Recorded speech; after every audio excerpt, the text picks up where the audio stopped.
Hi, everyone. Welcome to episode 9 of my podcast. Today, I've interviewed Princeton University's men's track and field assistant coach, Robert Abdullah.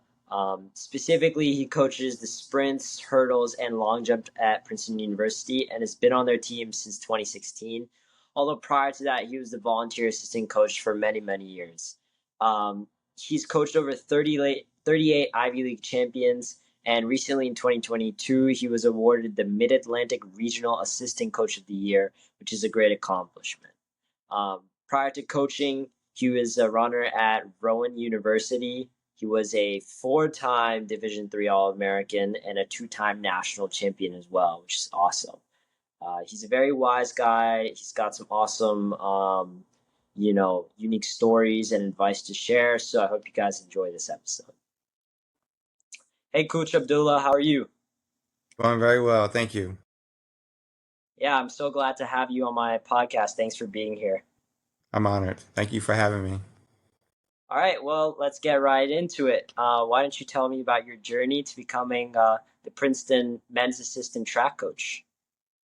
Oh wow, it was a long journey. I first started coaching at the college level back in 1987. 1987, 88. I was a graduate student at back then was Glassboro State College. Now it's Rowan University, and then I kind of left track. I coached there at college for a year since I was in grad school. And I kind of left track until 2001, and I started to coach at the Stewart Country Day School in Princeton. Okay. And then I coached a private student. She went on to be a state champ, New Jersey state champ, and All-American hurdler. And I had a taste for, I just wanted to advance myself. So I went to Princeton University, and I asked Coach Samara if I could volunteer. And he said yes, and I volunteered for 12 years. And then I was hired as a full-time coach in 2016, and I've been there ever since. Um, I volunteered 12 years. It wasn't because I couldn't get another job. I just really enjoyed the type of student that was at Princeton. Right. So I stayed, and then when the opportunity presented itself, I was hired, and here I am today. Awesome. I'm glad that worked out for you. And as someone who's around the Princeton athletic facilities a lot, I have to agree. Everyone there is super awesome, and I guess that's what makes it such a great place to be. I agree. Right. So let's dive right into the mental aspect of sports. You have been around a lot of great athletes. You've coached for quite a while. But at that, the goal of this podcast is to help people improve mentally and physically. So you are, for everyone who doesn't know, the recruiting coordinator for the track team. So when you look at recruits, what are some qualities or signs that immediately make you go, all right, I'm putting you on my radar? Or are there things that immediately kind of turn you off someone and make you say they may not be the best fit for us? Right. At Princeton, honestly, of course, in track and field, everything is factual. Either you run this fast, or you jump this high, or you throw this far. So the numbers speak for itself. But we kind of also look for character. Character is real important. Do you fit into what we're trying to do? When you're at a school like Princeton or any Ivy League school or any highly academic school, you have students that have good work ethic. So I assume that if someone's interested in Princeton, they know how to go to work. They know how to set a goal and to achieve it. So I really look at the person. I look at the family. I look at the character of the person, because I believe if they have the physical attributes, you can always coach the ability. Right. And I like to think that our success, and if you look at where they start and where they finish, um, it I guess it's a witness to what I'm saying. You can teach someone how to run. I give you a prime example. I was out De La Roca, a New Jersey kid. He was an average sprinter, but he came from a good reference from Ben Samara, who coached at Princeton High School. You saw his abilities, although he only ran 10.64, 65. He ran 10.2 this year, 10.27. He ran 21.67 in high school, and he ran 20.67 in his first year. As a matter of fact, he's going to the World Under 20 uh, World Championships in August. Actually, we have Wow. three guys going from Princeton, Wow. and it is all developed. So if you have the right character and some ability and willing to listen and be coached, I think most students can be successful. Gotcha. And that's very important. You said, right? Like, Mhm. you really wouldn't take anyone that you would deem, you know, not someone who would fit into the culture at Princeton or things like that, correct? Yes. Like one of the things that turned me off as a recruiter, when a guy crosses the line, he raises his finger or he acts like, no, like he is uh, the best in the world, so to speak. I always Right. felt as though when you compete, you have to respect your opponent as well, the person you compete against. I Yeah. shouldn't even use the word opponent. Your other competitor. You have to respect them, and you honor them. And one of the ways that I think you honor them is when you come across the line, whether you're first, second, third, last, you're respectful of everyone. And I look for that too when I watch the guys compete. And there are times when my guys may raise their finger, not now. I mean, they have done it in the past, maybe two or three guys since I've been there in 20 years. And the first thing I say is, come here. And then I tell them why we don't do things like that here. And they say, yes, coach. And they don't do it again because it's all about competing at your highest level. And it's all about controlling the things you can control. Like when you mentioned the mental aspect of competition. When you run track and field, it's really just you and the clock or you and the implement that you're throwing. It's not the other person. I always use the phrase control the things you can, leave the other stuff alone. I can't control whether you win or lose, but I can control how you execute. Or I shouldn't say you can control how you execute. So don't worry about the other stuff. You can't control it anyway. If you set a goal to go out and to run 10-2 or 10-1 or 10 flat in 100 meters, that's what you go to do. And if someone runs faster, you tip your hat and say, good job, but I have my goals I want to compete at. So managing what you do is real important. And I know I veered off of what you asked me as what I look for characteristics, but that type of person is what I look for. Yeah, I love that answer. I think that's a great quality for athletes to have, regardless of the sport. I know track is probably the prime example of it's really just you against you, but I think it can be applied across sports in general. But thank you. Yeah. Yeah. Um, Can I add this? At Princeton, there are signs everywhere that says education through athletics. And I'm sure you heard the term athletics is an imitation of life. yeah. What I see athletics and what I try to instill into my athletes is this is just a training launch pad for you to learn how to achieve goals Yeah. in a non-threatening way. Okay. I set a goal. I want to run, say, 13.5 in hurdles. I Yeah. go out and I run hard and I run 14 flat.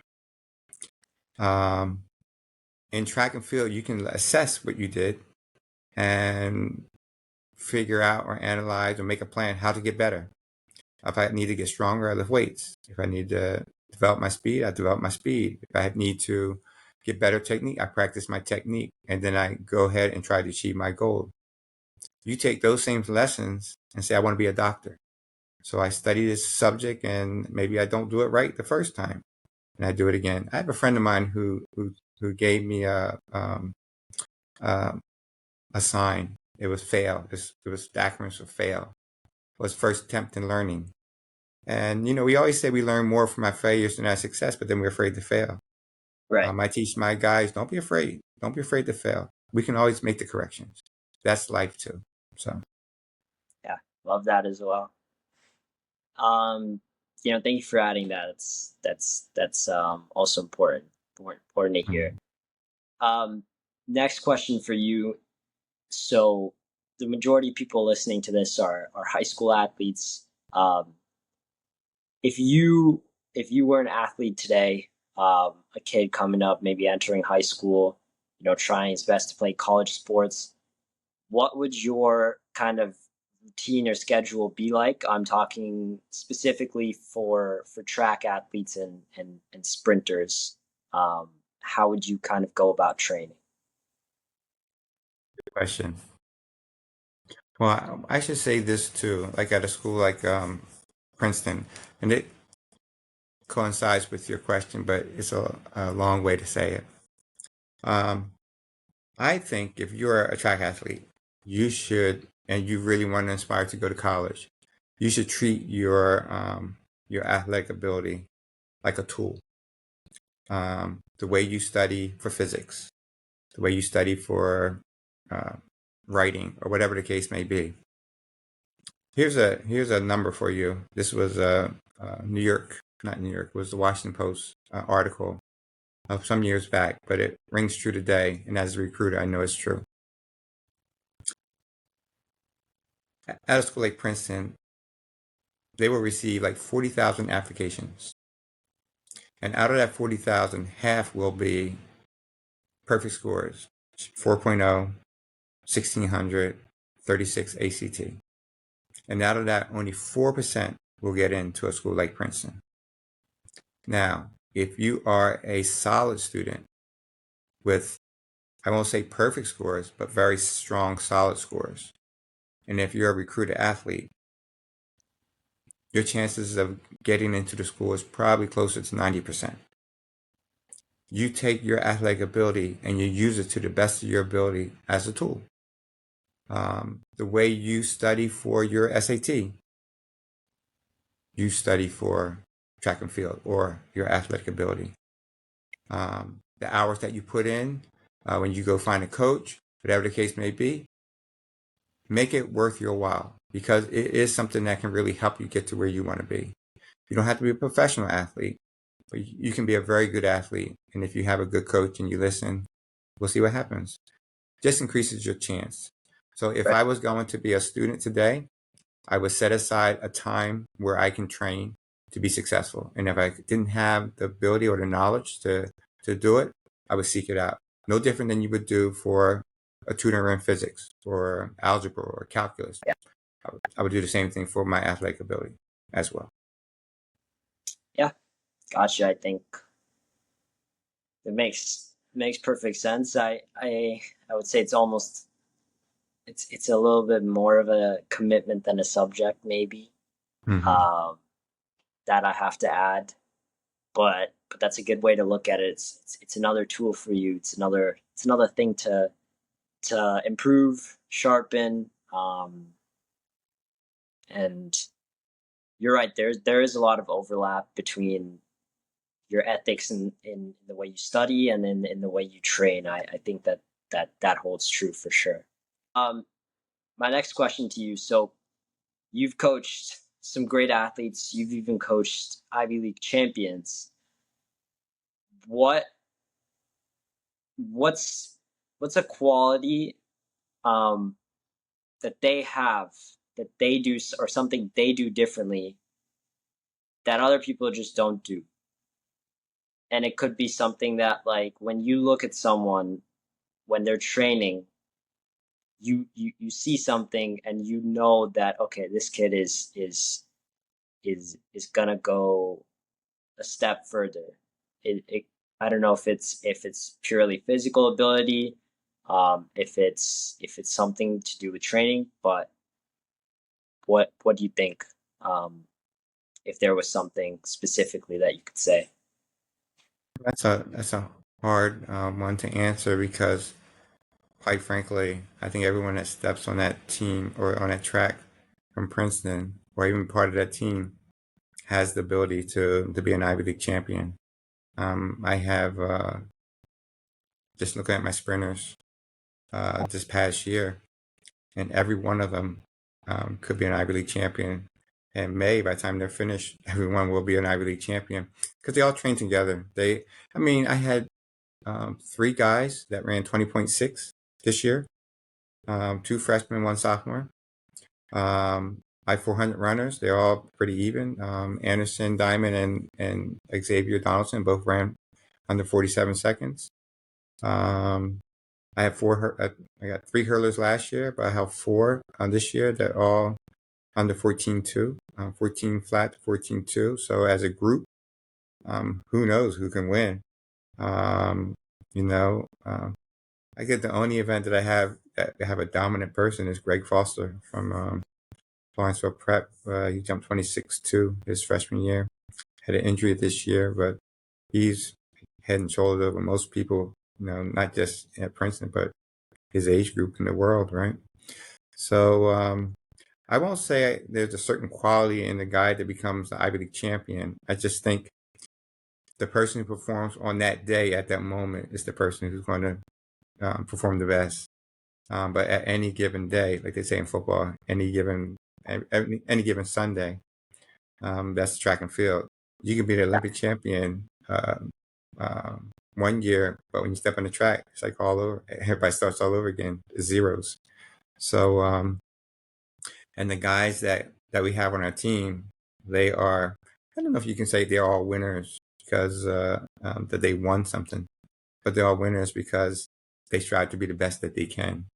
So Yeah. I don't think it's a certain quality on this team that you say, oh, this person, he has something, he's a cut above. I don't think so. I don't think so. But that's also the great thing about track. On that day, you can perform at the highest level. I Yeah. don't care who it is, right? Yeah.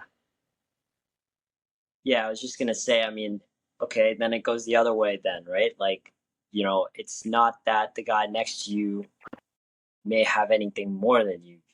Right. You when you step out on right in front of that line, um, you have the chance to succeed and to win. So you shouldn't really count yourself out or feel as though he's got something I don't. He's doing something I'm not. He's got this trainer that. Um, so I guess your your answer almost like reversed my question, but it was in a good way. I'll tell you a story a long time ago when I was in high school and I was running track myself. And it was this kid, can't think of his name. I remember the school, but we were lining up. And when I first started, being young and dumb, I would ask people, "How good are you? Like, how fast you running? Your best time?" So this one guy told me his time, and we were running away. So we were at his home track, and he told me his time, and it was faster than mine by a couple of seconds. And so I was intimidated by that. And I remember running the race, and it was a time that I could run past him. It was the 300 hurdles. We don't run 300 hurdles anymore in New Jersey, but back then Yeah, it was the 300 hurdles. So I was running, and I felt I could go past him, but I was afraid that if I passed him, then he would run really fast and just blow me away, so to speak. So near the end of the race, I saw him struggling. So I went to run past him, and I think he nipped me at the line. And that was a great lesson for me because after that, I never asked somebody how fast you run. I just right. go out there and run. And because, as I said earlier, it's not what you ran in the past, it's what you're going to do today when they shoot Yeah, that gun. So, yeah.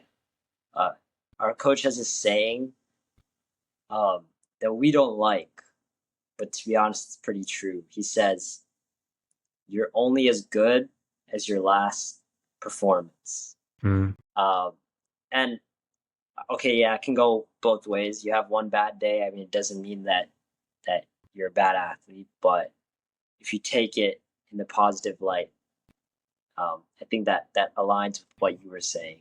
hmm yeah. I don't know if I agree with that one. You're only good as your last performance. I think you're only as good as what you do today. You know, I Okay, could train hard yesterday, but it doesn't mean I'm going to train hard today. So, I think you're only good as today. that's As today. All right. as you wake up and you you step on that line, because even the last race, even what you do in the trials don't mean what you're gonna do in the finals. So Okay, then I got to change that one. Then I'll change. Um, I got my last question for you. sure. Um, give me a story, whether as a player. I know you just gave me one as a runner. So how about as a coach?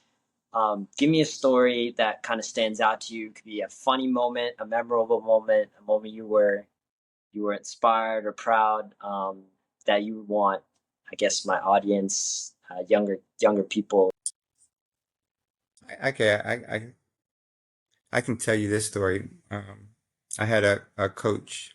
He wrote the Hurlers Bible, Wilbert Ross, and he was a great coach because you're probably too young to remember this, but he was a coach in Philadelphia Eagles named Buddy Ryan, and Buddy Ryan could make the average person believe he was a uh, all-pro football player.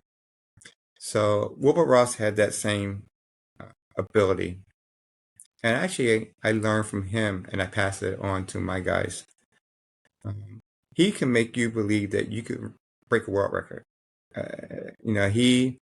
He just gave you confidence, and I think that's one of the reasons why the mental aspect, as you said, and as a coach, I try to give to my athletes to believe Yeah, in themselves.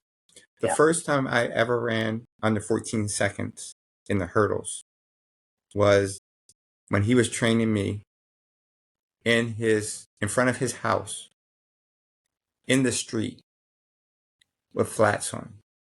He would set up hurdles, and it was a little bit downhill too. So, but he would set up the hurdles, and he would say, "Robert, go, go, go, rhythm, rhythm, rhythm." He would tell you the prompts to do it, and you started to believe in him, and then you would just go and do it. right, He also coached Ronaldo Nehemiah. Ronaldo Nehemiah was a legend in New Jersey that went on to break the world record, and he had to break the world record again, I believe, for his contract. He had a contract with Puma, and he ran 12:93.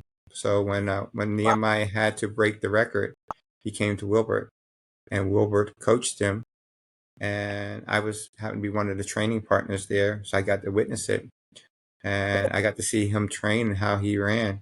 And I'm telling you, that mental part, if you believe you can do it, you can do it. And it was an inspirational story. I saw Ronaldo Nehemiah run 12.5 in a practice. It was a hand time. And wow. what Wilbert would do, Coach Frost, he would stagger myself and another runner named Gary Moore, who was the national champ in Division Three. He was my teammate in college, and myself, and he staggered us. And Nehemiah ran 12.5 hand, so we knew he could break the world record. It was amazing to see. It was amazing to train with him, but it was also inspiring as well. So the moral of that story is either surround yourself with people who can build that confidence, or make sure you can build that confidence in yourself, because it will translate to your game day performance. Am I right? Yes, sir. The confidence is very important. That mental side. Coach Samara, who is also a Hall of Fame coach and Olympian, always said 80% is shoulders up. 80% in your performance is shoulders up. Um, and I come to realize in my all the years of coaching, that's so true. If you believe it and you train hard, and you train right, not hard, train right. Example I use, if I'm studying for a math test and I study 20 hours in English, it's not going to help me in math. So same with running. If you do the right thing uh, in your training, your performance, and if your mind is right, sky's the limit. Watch out, because you're gonna be something really tough to beat. Yeah, I love that. Yeah, I mean that just like this is one of those things that goes beyond sports. Exactly what you were mentioning earlier about, hey, that goes on to your career and things like that. You When you do things the right way, when you're really diligent, um, you know what you're doing, you plan it out. Um, I found success in that, not as much in sports as I can speak about in the classroom, but I definitely see it. I think I don't know. I'm just pivoting off what you were saying or what the question was, but um, I think that's just another good point to mention that there are some athletes out there that are just train hard, hard, hard, this many hours a day, this, that. Then they get injured, or they're training so hard, they're mentally burnt out, or they're not seeing the results. And then you have athletes on the other end, or students that may not be putting the number of hours that some other people are doing or putting it in. Um, but they're really, really doing the right things. Um, and I'm sure you've seen that as well. I'm sure that's how you guys kind of run your program at Princeton. But I don't know, that just kind of hit my head, and I thought it was worth mentioning. Time management is very important. And I want to make this one more case before you sign off. Um, when you compete, the person next to you, he has the same fears you have. When you're running, he's hurting just like you're hurting. Right. So don't act like it's just you. Don't act like it's just you that have doubts. That person has doubts too. And whatever you're experiencing, most likely he's experiencing as well. So I remember I had a former athlete. He was a 5 and 10K runner, and he would say, "I know when I'm running, I'm hurting." He said, "I know the guy next to me is hurting as much as I am. I'm not going to. I'm just going to bear down and almost break his will, And so don't act like it's just you. It's them too. They're a human being too, and they have the same fears that you have. So Love that point as well. And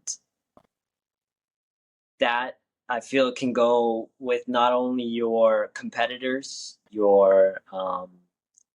you're, for example, for tennis, the other guy on the other side of the net, it's a long match, your legs are done, but that other guy's suffering too. Or it can Mhm. also be a situation where it's more of a team sport, say soccer or football.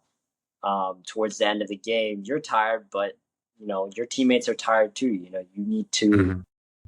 like you said, bear down, um, and and just push yourself beyond, because it's not just you. Great point. I really appreciate what you said. Plus your training. I mean, when I run my 400 guys, since we have a time management, as I said, is so important. So I make sure that it's almost like situation baseball. Track Right. is like that too. Like running the 400, it's the last 100 meters. So I make sure Yeah. they're tired, and then we run that last 100 meters, and we train like that. Train smart. It's smart. Look at, as I said before, analyze where you have to get better at, and get better at it. And if you don't have the answer, ask somebody. That was a lot. That was a lot of really, really good points, and Mm. I really, really appreciate you taking your time to uh, share your knowledge with everyone. Thank you. Sure. You're very welcome. Thank you for having me. I'm very honored. Of course. Hey, take care. Have a great day. Take care. You too. Bye bye. Hey everyone, I hope you enjoyed watching my conversation with Coach Robert Abdullah. If you know this could benefit anyone else, make sure you share this with them.